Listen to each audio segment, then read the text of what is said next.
ಇಂದೇ ಡೌನ್ಲೋಡ್ ಮಾಡಿ ಮತ್ತು ನಿಮ್ಮ ನೆಚ್ಚಿನ ಶೋಗಳನ್ನು ಆನಂದಿಸಿ. ಸಿಗದೆ ಬಾಳೊಂದು ಬಾಳೆ ಕೃಷ್ಣ, ನೀ ಸಿಗದೆ ಬಾಳೊಂದು ಬಾಳೆ.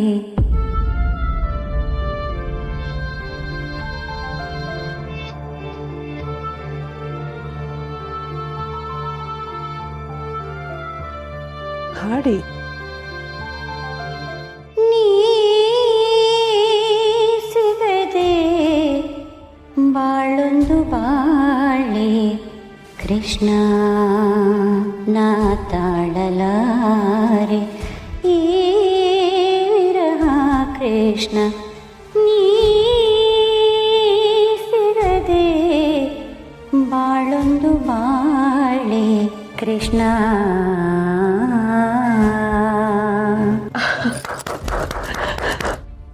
ನೀವು ಹಾಡ್ತಾ ಇದ್ರೆ ನನ್ನನ್ನು ನಾನೇ ಮರ್ತು ಹೋಗ್ತೀನಿ.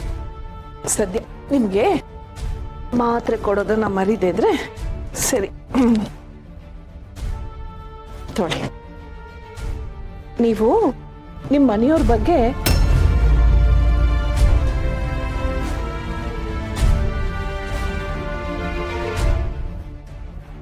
ಬೇಸರ ಪಟ್ಕೋಬೇಡಿ. ಮತ್ತೆ ನೀವು ಆಶ್ರಮಕ್ಕೆ ಹೋಗೋದಿಲ್ಲ. ಈ ಮನೆಯಲ್ಲೇ ನಮ್ಮ ಜೊತೆನೇ ಇರ್ತೀರ.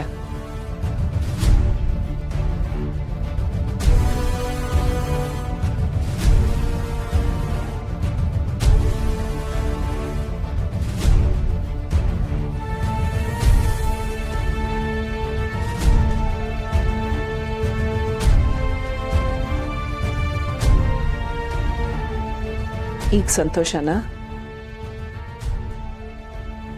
ನಿಮಗೆ ಆಶ್ರಮಕ್ಕೆ ಹೋಗೋಕೆ ಇಷ್ಟ ಇಲ್ವೋ ಅಥವಾ ಇಲ್ಲಿರೋದಕ್ಕೆ ಇಷ್ಟನೋ ನನಗೆ ಗೊತ್ತಿಲ್ಲ. ಆದರೆ ನೀವು ಈ ಮನೇಲಿರೋದು ನಮ್ಗೆಲ್ರಿಗೂ ತುಂಬ ಇಷ್ಟ. ಇದೇ ಖುಷಿಗೆ ನಾಳೆ ದೇವಸ್ಥಾನಕ್ಕೆ ಹೋಗಿ ನೀವು ಬೇಗ ಹುಷಾರಾಗ್ಲಿ ಅಂತ ಅರ್ಚನೆ ಮಾಡಿಸೋಣ. ಈಗ ಸಂತೋಷವಾಗಿ ಮಲಗ್ತೀರಾ ಅಲ್ವಾ?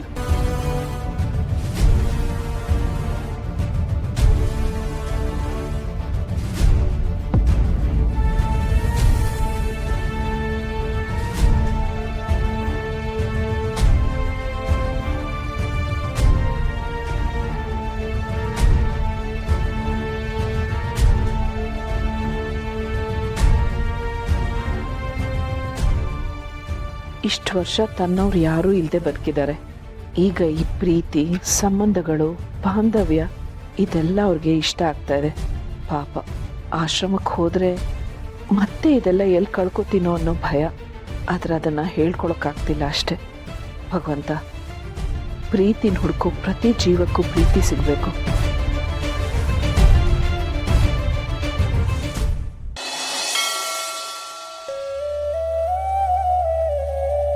ನಾನು ಪ್ರತಿ ಸೋಮವಾರ ಈ ದೇವಸ್ಥಾನಕ್ಕೆ ಬರ್ತಾ ಇರ್ತೀನಿ. ಸಂತೋಷ ಆದಾಗಲೆಲ್ಲ, ಮನ್ಸಿಗೆ ಬೇಜಾರಾದಾಗಲೆಲ್ಲ ಈ ದೇವಸ್ಥಾನಕ್ಕೆ ಬಂದು ದೇವ್ರ ಸನ್ನಿಧಿಲಿ ಸ್ವಲ್ಪ ಹೊತ್ತು ಕೂತ್ಕೊಂಡು ಹೋಗ್ತೀನಿ. ಪ್ರಪಂಚದಲ್ಲಿ ನಮ್ಗೆ ಯಾರೂ ಇಲ್ಲ ಅಂದ್ಕೊಂಡಾಗ ದೇವರು ನಮ್ಮ ಜೊತೆ ಇದ್ದಾನೆ ಅನ್ನೋ ನಂಬಿಕೆ ಗಟ್ಟಿ ಆಗತ್ತೆ. ಇಲ್ಲಿ ಯಾರೂ ಅನಾಥರಲ್ಲ.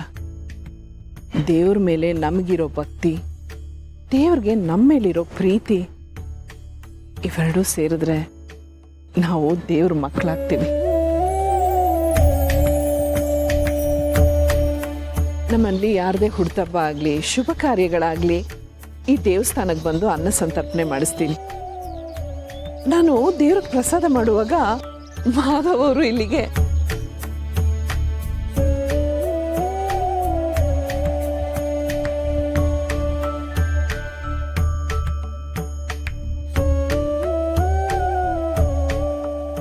ಯಾಕೆ ಇಲ್ಲೇ ನಿಂತ್ಬಿಟ್ರಿ? ಹೂ ಅಂದ್ರೆ ಇಷ್ಟನಾ? ಹೂ ಬೇಕಾ?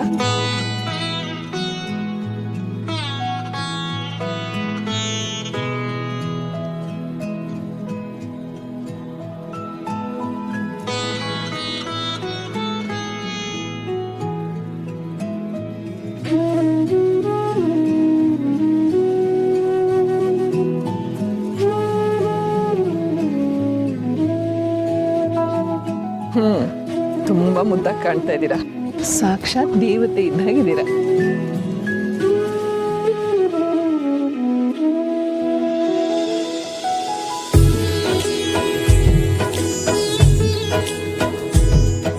ನಾನು ದೇವತೆ ಇದ್ದಾಗಿದ್ದೀನಿ ಅಂತಿದ್ದೀರಾ?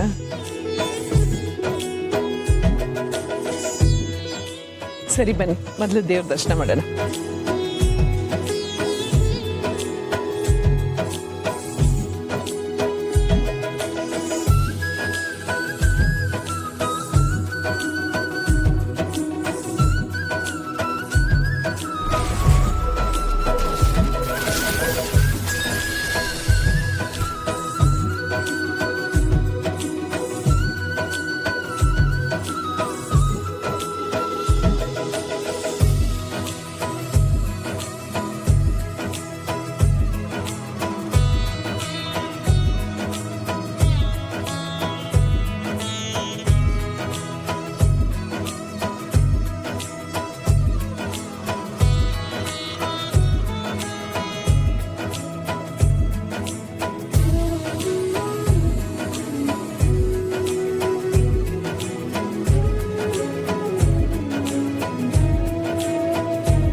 ನಾನು ಆಗ್ಲೇ ಹೇಳಿದ್ದೆ ಅಲ್ವಾ, ಎಲ್ಲೂ ಎದ್ದು ಹೋಗ್ಬೇಡಿ, ಅಲ್ಲೇ ಕೂತಿರಿ ಅಂತ.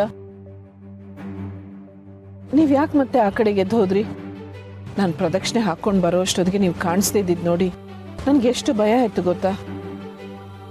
ನೋಡಿ, ಇನ್ ಮುಂದೆ ನಾನು ಹೇಳ್ದಾಗೆ ಕೇಳಬೇಕು.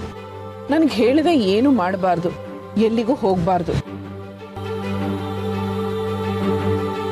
ನಾನು ಹಾಗೆ ಹೇಳಿದ್ದಕ್ಕೆ ನಿಮ್ಗೆ ಬೇಜಾರಾಗಿದ್ರೆ ದಯವಿಟ್ಟು ಕ್ಷಮಿಸ್ಬಿಡಿ. ಯಾಕೆಂದ್ರೆ ಈಗಿರೋ ಪರಿಸ್ಥಿತಿ ಅಷ್ಟು ಸರಿಯಾಗಿಲ್ಲ. ಯಾವಾಗ ಏನ್ ಬೇಕಾದ್ರೂ ಆಗ್ಬೋದು. ನೀವೀಗ ನಮ್ಮನೆ ಅತಿಥಿ ಮಾತ್ರ ಅಲ್ಲ, ನಮ್ಮ ಮನೆಯವರಲ್ಲಿ ನೀವು ಒಬ್ರು. ನಮ್ಮ ಮನೆಯವರನ್ನ ಹುಷಾರಾಗಿ ನಾವೇ ನೋಡ್ಕೋಬೇಕು. ಅದಕ್ಕೆ ಹಾಗೆ ಹೇಳ್ದೆ. ಬೇಜಾರಾಯ್ತಾ? ನಾನೇನೋ ನಿಮ್ಮ ಮೇಲಿರೋ ಪ್ರೀತಿಯಿಂದ ಕಾಳಜಿಯಿಂದ ಹಾಗೆ ಹೇಳ್ದೆ. ಅದಕ್ಕೆಲ್ಲ ಬೇಜಾರು ಮಾಡ್ಕೋತಾರ?